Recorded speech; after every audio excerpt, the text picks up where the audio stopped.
end of the holiday season, depending on how you choose to celebrate. I'm Kim Green, Executive Director of Advance CTE, and I am delighted to welcome you to another Advance CTE Lunch and Learn with a very special guest joining us today, Jamie Merisotis, who is the President and CEO of the Lumina Foundation, and he's here to talk to us about CTE and human work in the age of smart machines. And before I do a proper introduction of Jamie and we get things started, I just want to give you a bit of an orientation of the hour that we have with you today. So we are going to begin with kind of a bit of a discussion about Jamie's book and have a virtual fireside chat. I don't have a fireplace here, but I do have my little lantern behind us, so that's going to serve as our proxy for the fireside. And Jamie and I will talk a bit about his book. We'll have a chance to take questions from you, and we want this to be interactive. So as Jamie and I are talking, please feel free to use the chat to share your reactions and thoughts, and thumbs up if you agree, or ask probing questions, because we're going to follow our discussion with a little bit of time for you to ask questions. And then, true to being an education organization, we're going to give you a chance to go into some smaller breakouts to apply and reflect on what you've learned, and thinking about how what we've raised today can be used to guide the work and decisions that you're leading in your states. So and once those small group discussions are ended, we will go ahead and we'll come back together for a close. There's a question here about whether or not this is being recorded, and the answer is yes, it's being recorded. We will not be recording the breakouts, just the general session portion. So that is great. So Kate, if you want to stop sharing your screen, I think we can go ahead and get started. So let me go ahead and introduce Jamie. Jamie is a globally recognized leader in philanthropy, education, human work and talent development, and public policy. And I will add, a fierce advocate for equity. Jamie, this is not part of your bio, but I'll just say thank you to you for the transparency and vulnerability you've shown as the leader of the Lumina Foundation. I've been looking up to you and the work that you've been doing in this space and trying to model that as the leader of our organization. So thank you for that work. Jamie's been the leader of Lumina since 2008, and before that, he was co-founder and president of a nonpartisan DC-based organization that we call IHEP, the Institute for Higher Education Policy. He also served as executive director of a bipartisan national commission on college affordability, and he's an author, and that's what we're going to be talking about today. His most recent book, which was released in October of this year, Human Work in the Age of Smart Machines. So Jamie, welcome, delighted to have you. And as we kick things off, maybe you can just give us a little bit of a high-level overview of the book and what inspired you to write it.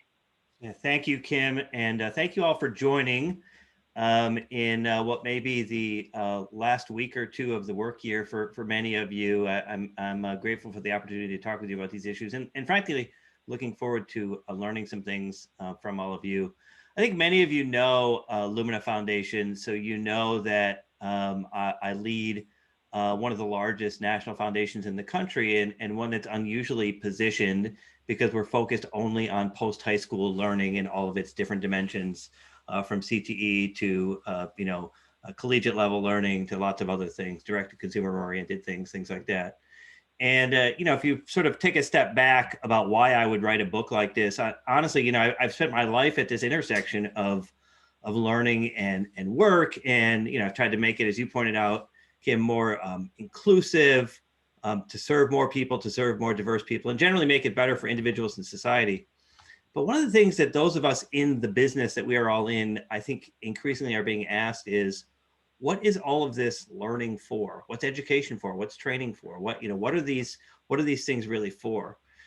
And as I began to explore this, I came to a conclusion, which I don't think a lot of people have necessarily zeroed in on before, or at least they've zeroed in on it in ways that I think they're wrong. But my answer is that we have to prepare people for human work, which is the work that only humans can do. And the reason is that we know work is changing, automation, AI, taking over more of the tasks that people used to do.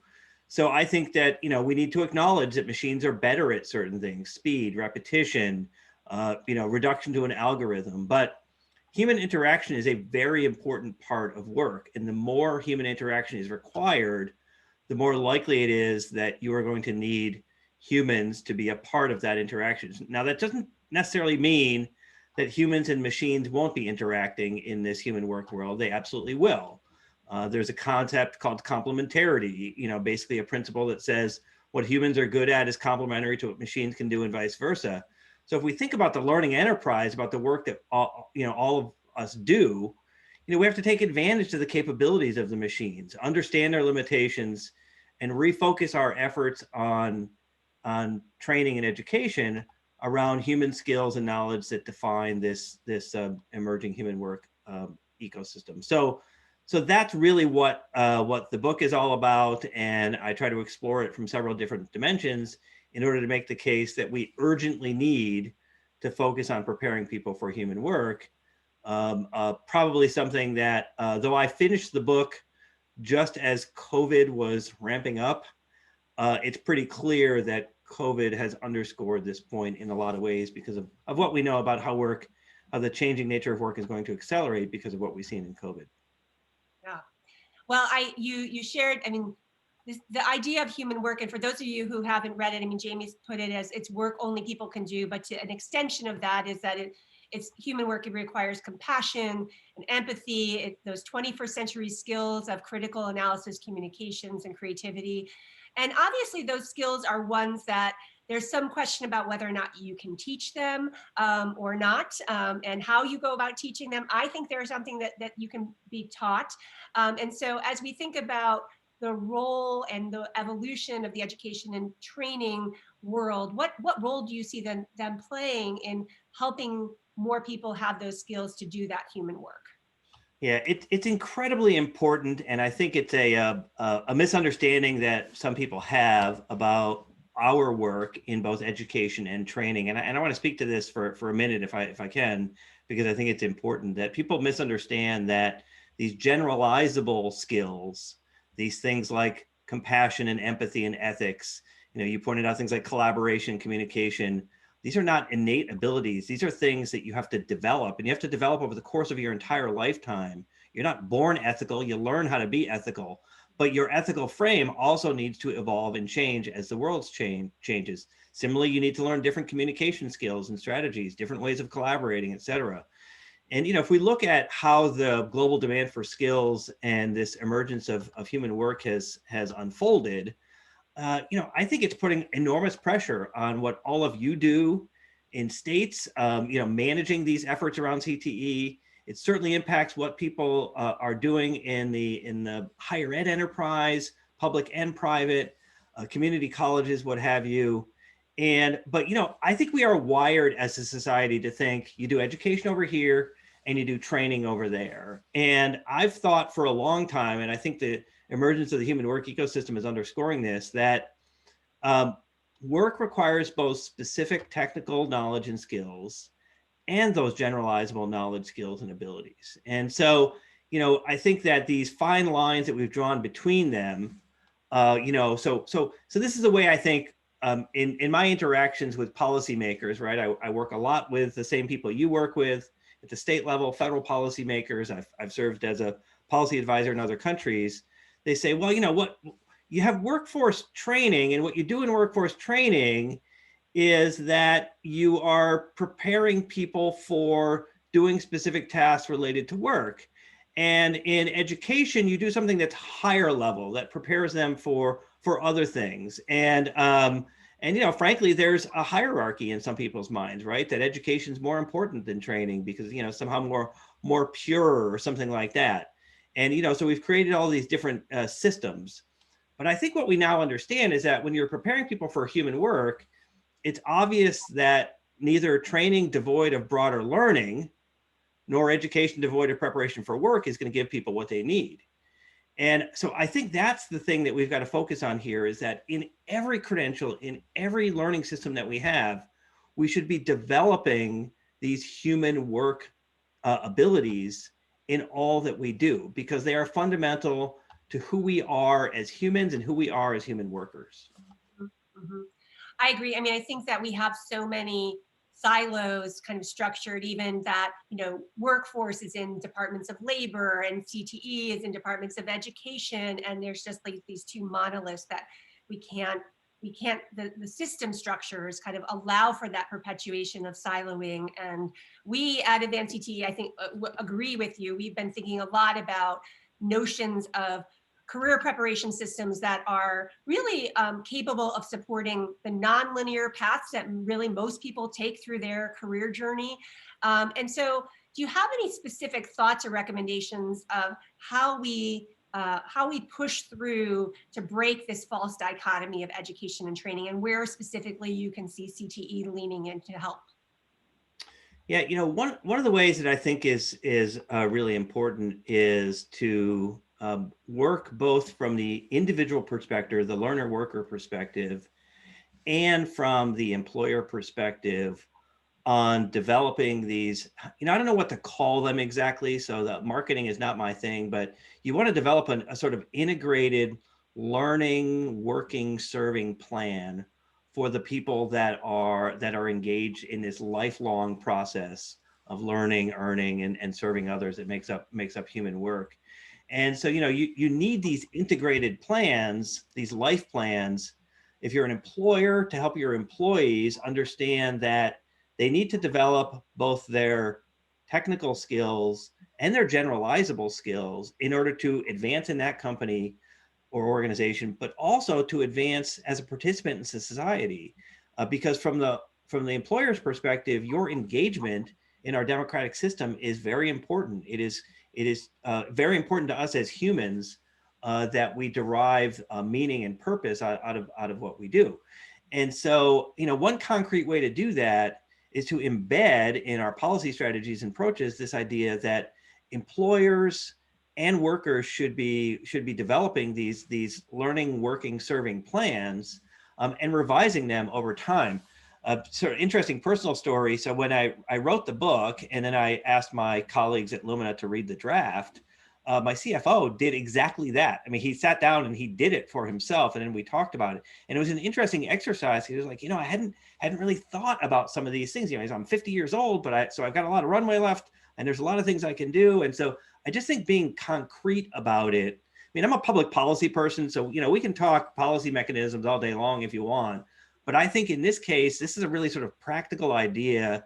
Maybe you need to embed it in policy, maybe not. But I think it's a really practical idea about how you bring the employers and the workers to the same table to talk about these issues. Yeah, I know when I was reading the section on the earning, learning, and serving, and maybe this, I think, slightly different perspective, but I heard also strong connection to community, which I think is often missing. And oftentimes we kind of talk about like service learning, again, another silo over here, separate from work or separate from learning. And I really loved that you talked about making sure that we had service as an integral part of education and work experiences, even acknowledging that those service experiences count as learning and that employers should be allowing service to happen during kind of paid work time. That really resonated with me. And I think for those in the CTE community, we have our learners oftentimes in their communities doing work-based learning. We've got career technical student organizations that have a service component. So I think there's a natural building block here. Are there examples that you see of this model elsewhere, like things that we can point to for other models of places that are doing a good job of connecting these systems? Yeah, I mean, I want to make one point about what you said first, but because I think it's really important, which is, at the end of the day, for, part of the framing of my book is what's the difference between the work that machines do and the work that humans do. And there are lots of things. And, as I said, I think human work and machine work need to be seen as complementary. In other words, human work isn't what humans get to do after the machines do what they do. There's a complementarity to that. But we're different than machines in a lot of ways. But I think for us, perhaps the most important is that as humans, work matters. Mm-hmm. And I think it's a deeply important thing to understand that we work not only because it helps us economically. Yes, I need to make money. That's a very important part of my well-being, but also because it gives them things like social mobility and satisfaction and dignity and meaning and purpose. And a lot of those things come from being engaged in what I would call serving others as part of the work. In fact, there's research that shows, Gallup has done this research for many years, that shows that even for the lowest wage workers, the bottom quintile of wage earners, they say they will give up some money for meaning in their work, that they want to be a part of a greater whole, that they want to be contributing something beyond themselves. That is hugely important for us to understand that, again, while the economics are hugely important, people don't want to live for the paycheck. They want to live for something else. And so thinking about how we design work systems with that hardwired into the system. So it's not a cafeteria benefit, you get to go do volunteer time off, or you get paid leave or something like that, that it's integrally connected to what you're doing in your job is really important. So I use as an illustration, Lumina Foundation's in Indianapolis, and we have one of the biggest pharmaceutical companies in the country here, Eli Lilly and Company. Eli Lilly makes diabetes drugs, one of the things they do best. Eli Lilly is an example of a company that should be deploying their people into the community as part of their job to literally work with people who have diabetes to better understand what they're living with, how the treatment works, what it doesn't do. And in the process of serving people with diabetes, they're going to do their job better, right? So it's work integrated, it's connected to what you're doing, but this is not, going, all that other stuff about doing service for the sake of society and good is very important. And, I'm a big believer in national service. I've worked in that space for a long time, but there's really practical stuff about applying what you know and can do by being in the field and better understanding how the work that you do impacts others. I think that's a really concrete way of understanding what we could do here. Yeah, and I think, to me, that also is a way of building empathy, of like walking in the shoes and understanding who you're serving and not just kind of serving from afar. I think people in the policy space, you're 5 steps removed, but like actually being on the ground, seeing how the work's implemented is really important. And I think that's a good pivot to another topic, which is an issue that's been really important to both of our organizations around equity, and specifically racial equity. And we know that COVID-19 and the related economic downturn has been devastating for many communities, but none more so than for marginalized communities and communities of color. And as you said, you were kind of wrapping up this book as COVID was really taking hold. But I think a lot of the disruptions that you talk in your book, we're now seeing kind of a lot of them accelerated over the last 9 months. So as you kind of think about what we can recommend to those in policy-making positions across the states, what can we be doing to build the most equitable economic recovery? Yeah, again, I think I'm preaching to the choir here, but I think, look, COVID, I think, has accelerated the coming change to human work, and lots of people have said, I don't think we want to go back to normal, because the reality is normal for many people was not very good before COVID. Mm-hmm. And that is certainly true when it comes to racial justice and equity. I think COVID has really laid bare those differences, not just in terms of the horrific death rates, but also things like what's happening in education and work. So, African Americans are more likely to work in essential occupations, fields where job loss has been highest, fields like hospitality, et cetera. If you look at the data on work from home differences during COVID, I mean, it is astonishing. I follow this BLS data every month. More than 50% of people with BAs right now are working from home, compared to less than 10% of those with a high school credential or less. Well, what we know about educational attainment is that there's far lower levels of certificate, certification, and degree attainment among African Americans, Latinos, and Native Americans compared to the rest of the population. So we have to underscore the idea here that by building people's knowledge, skills, and abilities, getting them through our education and workforce systems, we're going to help close that racial equity and justice gap. To me, part of what needs to be done, and I, speaking specifically here with my hat on of sort of what can you do in the sort of traditional learning spaces, I think that the educators, people in the community colleges in particular, have to put racial equity and justice at the core, at the center. I've seen for too long, too many education people speak in what I call the serial list. well, what we need to focus on is gender and income and blah, blah, blah, and blah, blah, blah, and race as key issues. All of those things are really important. But the issue that has been laid bare in 2020 more than any other time in my lifetime is the differences in racial equity and injustice. And if we don't address those issues, I think the nagging nature of all those other factors simply becomes worse. We've got to put racial equity at the center. And so, these are the workers of today and increasingly the workers of tomorrow. And so, from an educational perspective, I think putting equity at the center, acknowledging it, making sure that it's actually integrated into the learning model, focusing on what people know and can do, and ensuring that that underscores the diverse perspectives that people bring to the learning based on race and equity, racial justice and equity, is absolutely essential. Yeah, and I think we have a long way to go to build capacity and confidence and competence to lead difficult discussions. I think I would say in the CTE community, the focus has long been on gender, and we don't have the best track record when it comes to racial equity issues. And I think people have kind of shied away from taking those issues on. And so our organization is going to be building out some resources in the next year to help build that confidence and competence to lead courageous conversations around racial equity. And it's, I think, something that I know we're committed to doing, but it's going to take some work, I think, for our community. So I do think COVID-19, as we think about it, while there's been a lot of devastating impacts of it, there's also, I think, an opportunity for us to use the experiences of the last 9 months and see what we can take from the margins and bring to mainstream. And one of those, I think, is about where and how we learn, and the idea of competency-based education.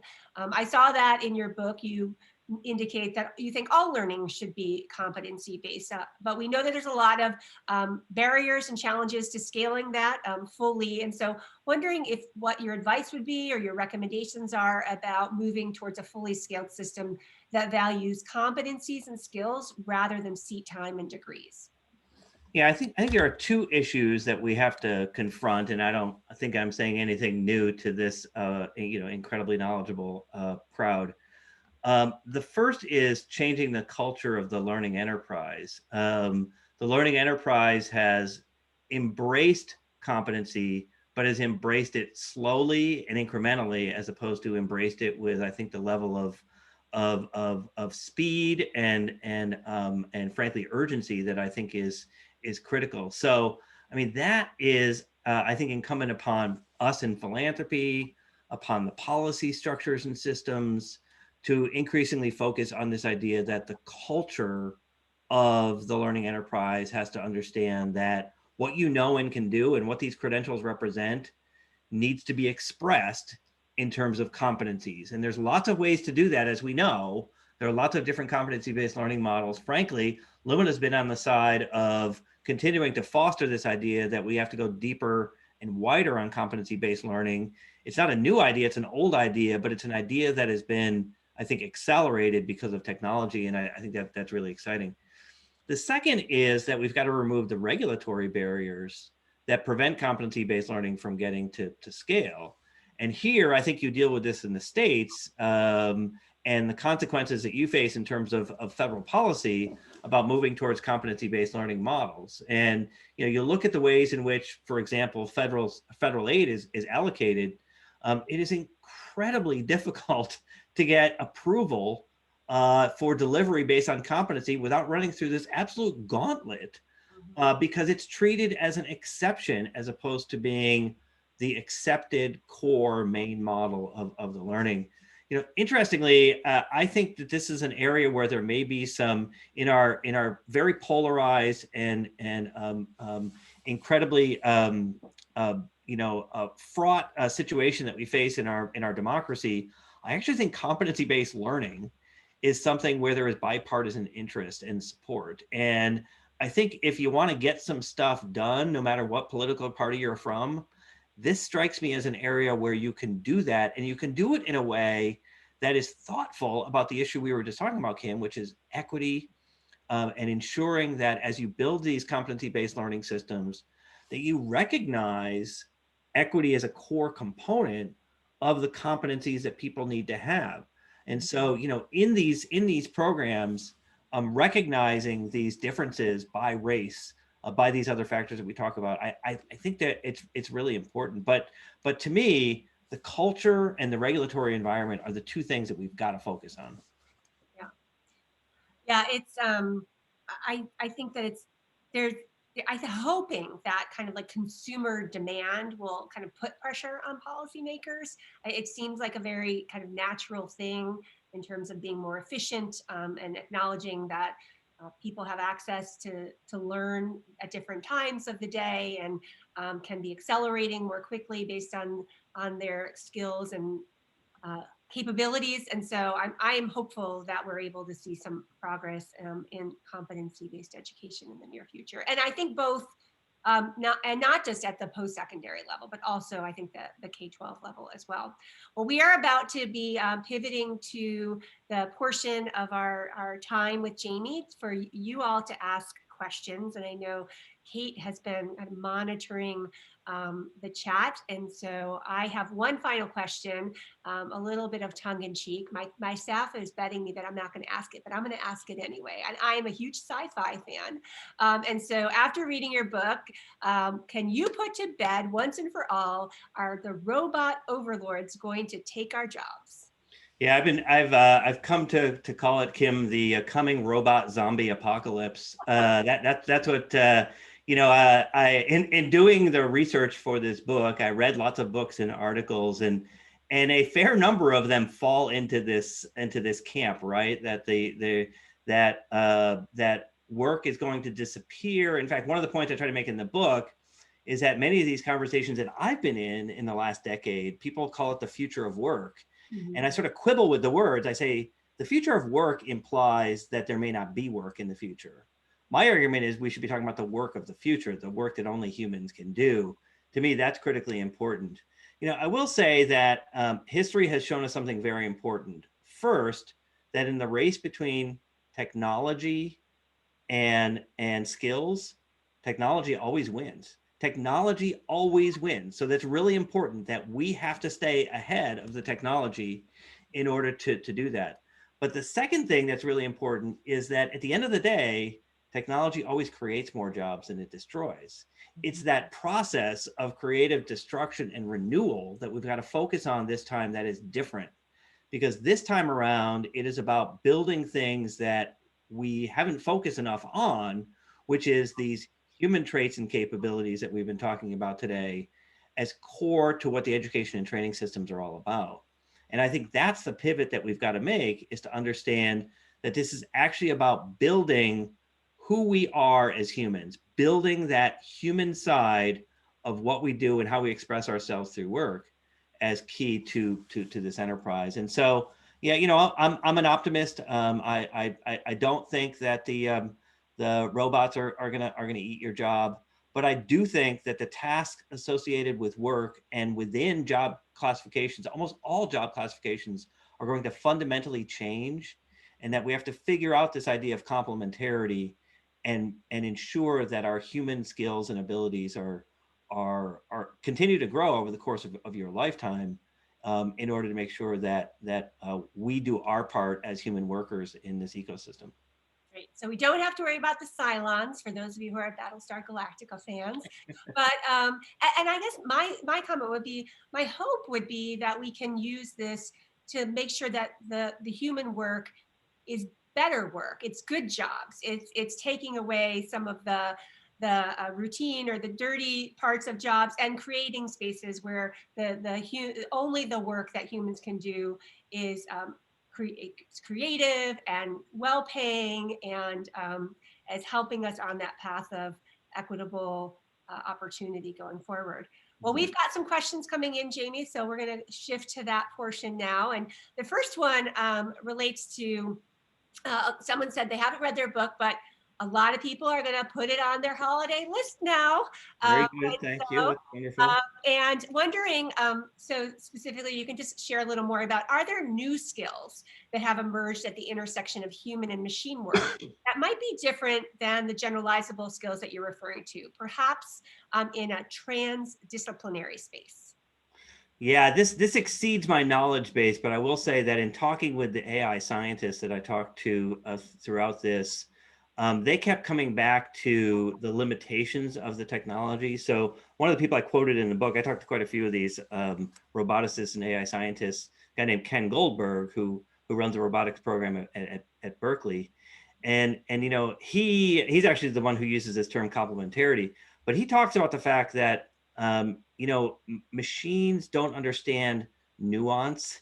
They don't understand subtlety, you know, all of those things about human interaction. So figuring out how we can develop our abilities to augment, to enhance what the machines can do with the algorithms, with the, you know, what they call deep learning, right? The idea that you dig further and further into the algorithms, you use repetition and speed and patterns as a way of advancing the work that the machines can do. That's fundamentally different. But you know, I do think that there will be a whole emerging field now of these, you know, human work oriented skills that are not just ethics, empathy, collaboration, communication, but there are ways in which you are complementing the machines and collaborating with them. I do a lot of storytelling in the book, by the way. The book is animated by almost 24 real people stories. I'm a public policy guy, so I'm not really good at storytelling. So it was sort of, I was pretending to be a journalist in writing this book, but it was really interesting to sort of interact with all of these people who are doing this kind of work. And I actually start the book out with the story of this guy who works on the assembly line at Cummins Engine Company here in Indiana. And, you know, he was putting pistons into Dodge Ram pickup truck engines for years. And now he works with cobots, they call them at Cummins, collaborative robots. And they're literally his colleagues, right? Like he is working with the cobot in a collaborative way to do his job. And he is learning skills that are not just about him using his sort of higher order creativity, all the things that you were mentioning, Kim, but how to work more effectively with the machine performing the task. So that's the kind of stuff I think the person asking a question is getting at. And I think you'll see more of that. Right.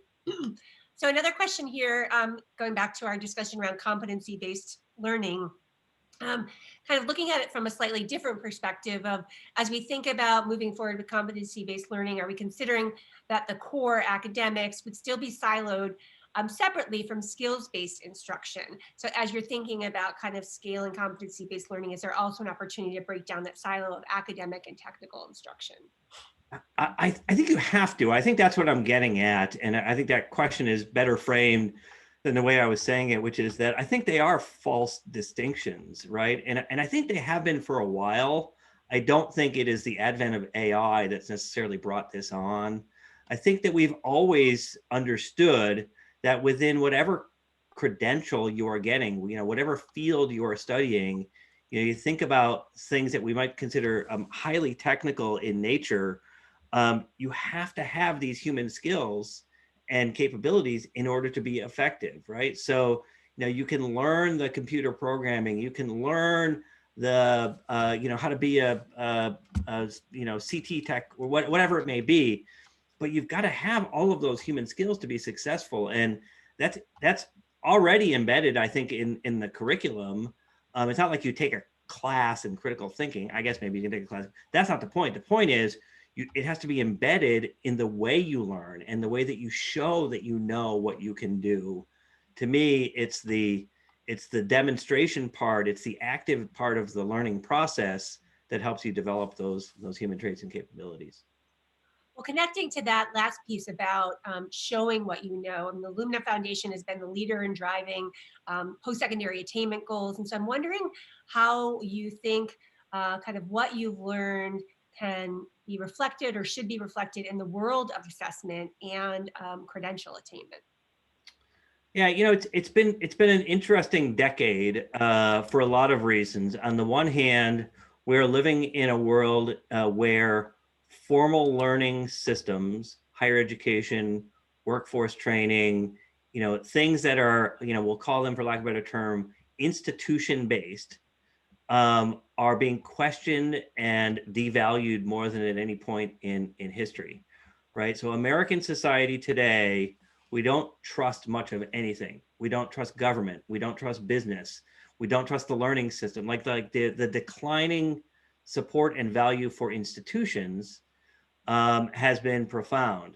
And yet, since 2008, the proportion of Americans with a high quality degree, certificate, certification, or other credential has grown substantially from about 38% of the population to 51%.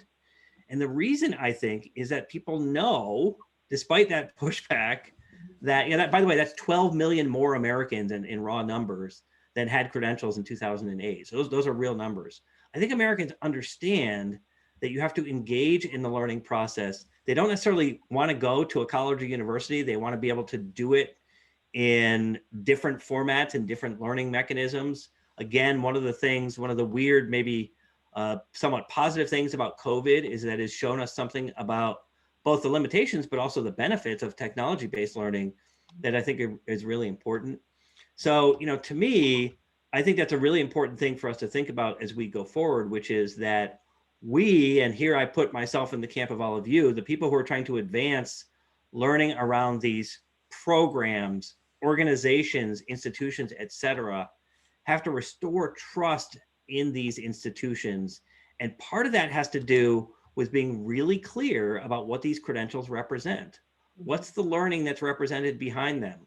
What do you know? What can you do with these credentials? Many of you are familiar with something we've invested in called Credential Engine.